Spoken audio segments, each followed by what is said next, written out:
Hi everybody, we are going to look at some grammar now, and now we are going to further our understanding of speech and apply it to a video. And at the end, hopefully, you'll be able to watch the video and then write a passage of direct speech for a scene that's in the video, or if you want to, the whole video. Now, I would suggest doing just a portion of it, but it is up to you. So let's quickly recap some of our rules and why we use speech. So we've been looking at direct and indirect speech this week, and how we can use it and punctuate it and its purpose. So in narratives, so that's a story that follows a storyline, speech is used to give an insight into the character's thoughts, feelings, traits, and it also shows the interaction between the two characters. In non-fiction, speech is used to what we call paraphrase or summarise what people have said, and allowing us to quote them by using the exact words that they've said. And indirect speech, known as reported speech, is punctuated the same as normal sentences.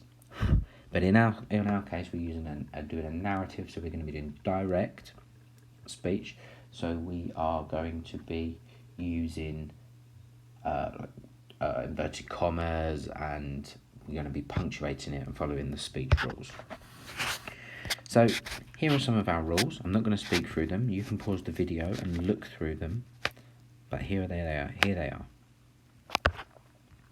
Remember, we have a reporting clause, and the most important thing to remember is that punctuation and that capital letter or lack of capital letter.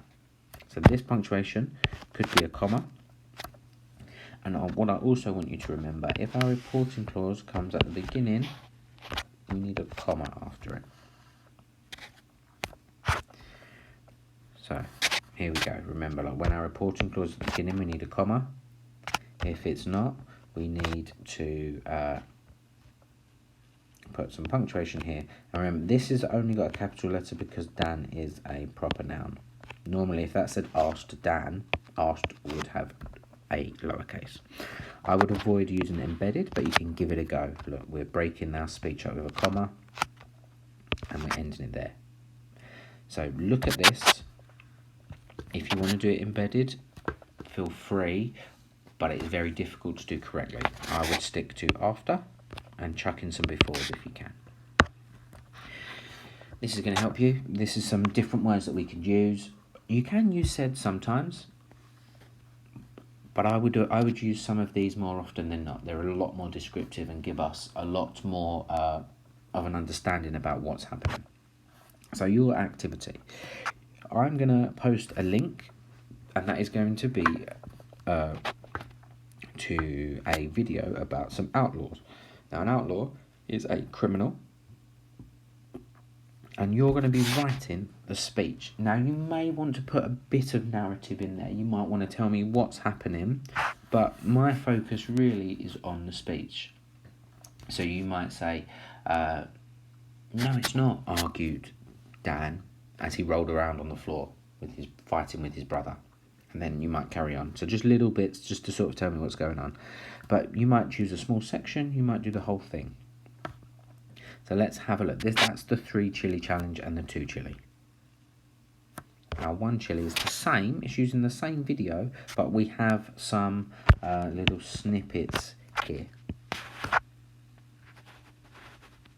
So you'll be filling in the blanks. Remember to copy the whole thing out, and so I haven't just got a list of words. So I really look forward to seeing what you come up with. Some of your speech has been really quite natural and really quite good. It's quite a tricky thing to do, to punctuate speech, and what I'm getting back is very good. So write your dialogue. You can put a little bit of narrative if you want, but what I'm looking at is, can you write natural speech and can you punctuate it properly? So choose a little section as inspiration and write a little piece. It could be 5 bits of speech each.